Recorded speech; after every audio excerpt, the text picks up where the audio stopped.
आइए आज लेजर खाता बही में कुछ अलग टाइप का प्रॉब्लम पर चर्चा करते हैं। जब पिछले दिन मैंने बताया था कि कुछ केस ऐसे होते हैं जब खाता बनाते समय पिछले मंथ का बैलेंस भी पिछले मंथ में सीडी बैलेंस सीडी हुआ था, वो नए मंथ में बैलेंस बीडी आता है। वैसा प्रॉब्लम अगर रहे किसी क्वेश्चन में तब उस समय क्या करते हैं, कैसे पुटअप करना है, इस पर चर्चा कर रहे हैं। खाता बही इसी में देखिए लिख रहा है कि जब खाते का प्रारंभिक शेष ओपनिंग बैलेंस दिया हो, ओपनिंग बैलेंस का मतलब 1 तारीख को जिस भी महीना का जो है कर रहे हैं तो पिछले महीना के 31 तारीख का जो बैलेंस सीडी आया था वो अगले महीना में वर्तमान माह में 1 तारीख को ओपनिंग बैलेंस होगा, उसी को ओपनिंग बैलेंस अगर दिया हो उस परिस्थिति में क्या करते हैं। क्वेश्चन ये है, on the 1 September 2022 the following were the ledger balance of the Shri Dhanvantari laboratory. ये धन्वंतरी लैबोरेटरी का बैलेंस है, खाते का बैलेंस दिया हुआ है। और आगे देखिए अब क्या कह रहा है। कैश इन हैंड 500, वही कैश का बैलेंस है, नगद बैलेंस है, हाथ में 500 रुपया बचा हुआ है। कैश एट बैंक, बैंक में बैलेंस दिखा रहा है 5000। बिल रिसीवेबल BR डेबिट, ये कैश जो है डेबिट है, बैंक का भी बैलेंस डेबिट है, बिल रिसीवेबल डेबिट है। यानी पिछले माह में बैलेंस CD क्रेडिट में आया था तो इस माह में बैलेंस BD 2 में डेबिट साइड में होगा, इसी को डेबिट बैलेंस कह रहा है। अब कह रहा है कि BR क्या चीज़ है भाई? ये है बिल्स रिसीवेबल, इसको हिंदी में कहते हैं प्राप्य बिल। और एक होता है बिल्स पेबल डेबिल।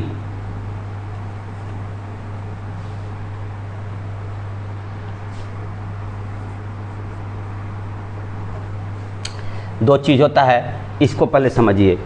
ये भी नगद कैश का ही हिस्सा है। मान लीजिए कि किसी को उधार माल बेच रहे हैं किसी पार्टी को और तुरंत उसके पास पैसा नहीं है, बोल रहा है कि नहीं बाकी लगाएंगे, तो आपके मन में आ रहा है कि पता नहीं डूब जाएगा कि क्या करेगा, पार्टी कहीं ले देने के समय आनाकानी करने लगे तो समय मांगा जाता है कि कितना दिन में दे दीजिएगा, 1 महीना 2 महीना 3 महीना। उस परिस्थिति में एक कागज़ बनता है जो आगे बिल्स चैप्टर आपको मिलेगा पढ़ने के लिए, उसमें डिटेल्स से समझाएंगे, लेकिन अभी शॉर्ट में समझ लीजिए। एक कागज़ बनता है, लिखित नोट होता है और जो माल बेचता है वो लिखता है और जो खरीदता है उसको एक्सेप्टेड लिख करके और पुनः वापस कर देता है विक्रेता को और वो अपने पास रखता है जितना दिन का। उसमें जब 2 महीना या 3 महीना के आफ्टर 3 मंथ 2 मंथ का चर्चा होगा उस कागज़ में उस बिल में रहेगा, उसी को बिल्स कहते हैं। बिल्स, अब देखिए कि बिल्स, मान लीजिए कि ये बिल्स जो है ये सेलर हो गया, सेलर लिखा और ये परचेजर को दिया, इसने इस पर एक्सेप्टेड लिख करके और पुनः इसको वापस कर देगा, एक्सेप्ट करके वापस कर देगा और ये अपने पास रखे रहेगा। तो यही इसके लिए बिल रिसीवेबल हो गया। बिल्स रिसीवेबल ये इसका संपत्ति है, ये एसेट्स है, यही बिल्स रिसीवेबल हुआ। और यही चीज़ इसके लिए बिल्स पेबल हो गया, इसके लिए लायबिलिटी है। यही बिल्स पेबल और बिल्स रिसीवेबल होता है। आगे जब समय 2 महीना के बाद आएगा उस समय कैसे पेमेंट होता है, अगर पेमेंट नहीं करता है तो उसका टर्म ऑफ कंडीशन क्या है, उस पर कौन सा कानून लागू होगा, उस सब का चर्चा डिटेल्स में करेंगे। लेकिन अभी बिल्स रिसीवेबल यही है कि मान लीजिए कि एक कागज़ है पैसा लेन देन का।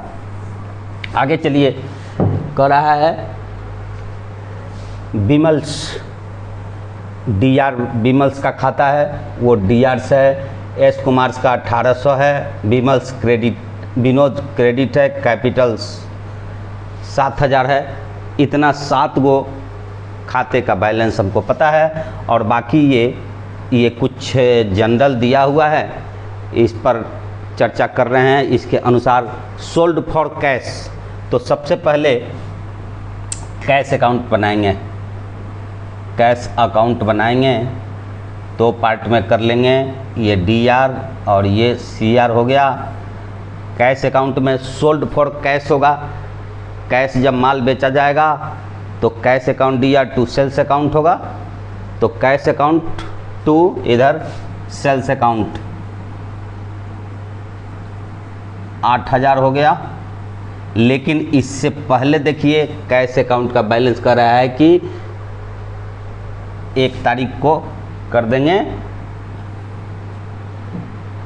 1 तारीख को कर देंगे टू बैलेंस बिड्डी ब्रॉड डाउन कितना है 500 रुपया, और तब कर देंगे सेल्स 8000, ठीक है। Sold for Vimal broad deposit in bank, bank यहाँ आएगा, यहाँ कैश आएगा इसलिए कि बैंक में जमा कर रहा है तो पाने वाला बैंक है और जाने वाला कैश है, तो पाने वाले को नाम और जाने वाले को जमा करते हैं। Bank account DR to cash account होगा, तो 2 में जब कैश है तो ऐसे जब करेंगे तो बाई में आ जाएगा, बाई बैंक अकाउंट कितना जमा कर रहा है 3200, ठीक है। Cash paid to Vinod, Vinod को पेमेंट कर रहा है, Vinod account DR, he allowed discount, he allowed discount.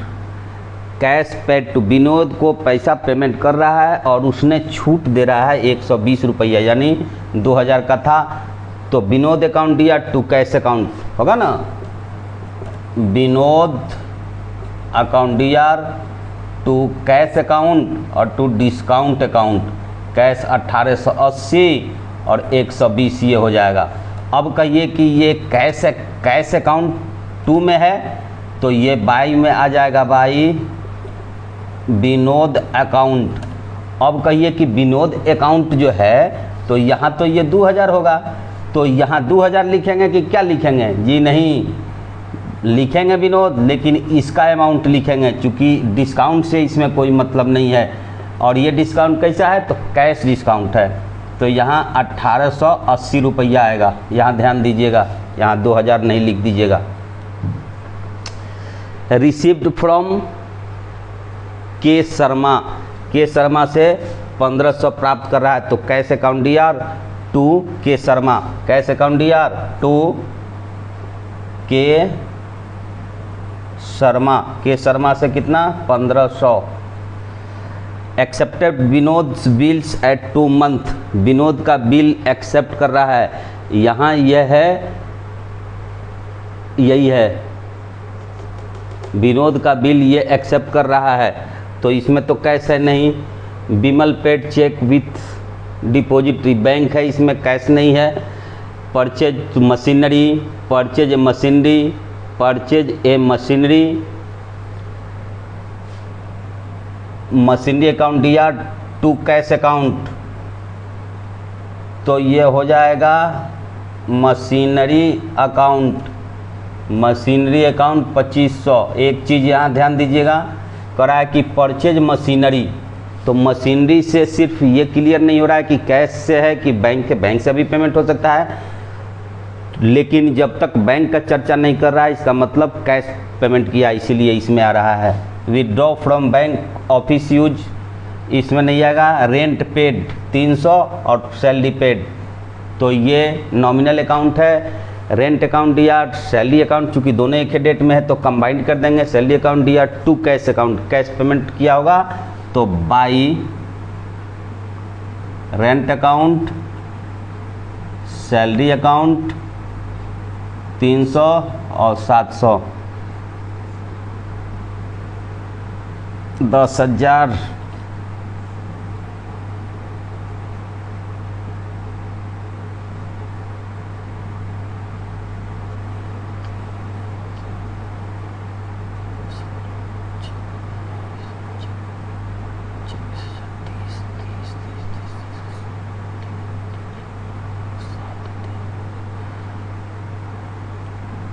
By balance sheet D इतना आ गया।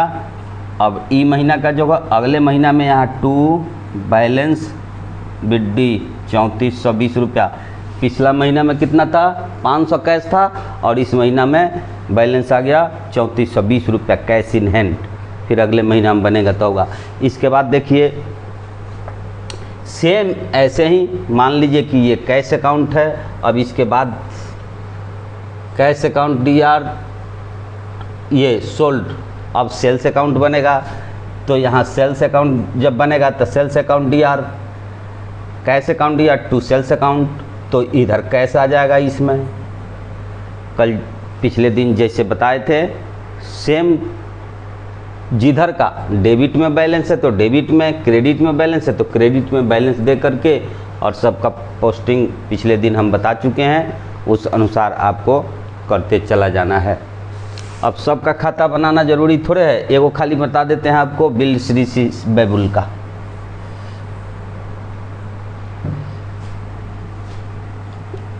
B R account bills receivable, bills receivable में कह रहा है कि टू बैलेंस बिड्डी कितना का है 2000, और विमल विमल विमल इसमें है received from S K accept Vinod bills 2 month 4000 रुपया।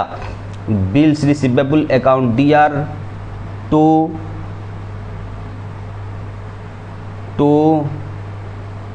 विनोद अकाउंट 4000, 4 2 6, पहले से 2000 का बिल्स था किसी का होगा, और इस बार इस महीना में 4000 का और एगो बिल बन गया, तो ये हो जाएगा 4000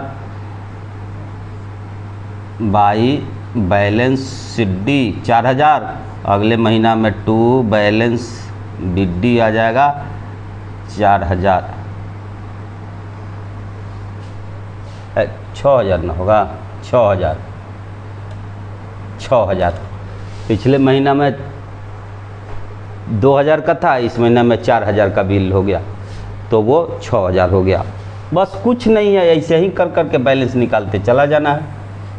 खाता में कुछ है ये नहीं है। अब क्या करना है, brought goods from Vinod, deposit into bank, cash in hand, purchase from machine होइएगा, विड्रॉल फ्रॉम ऑफिस यूज।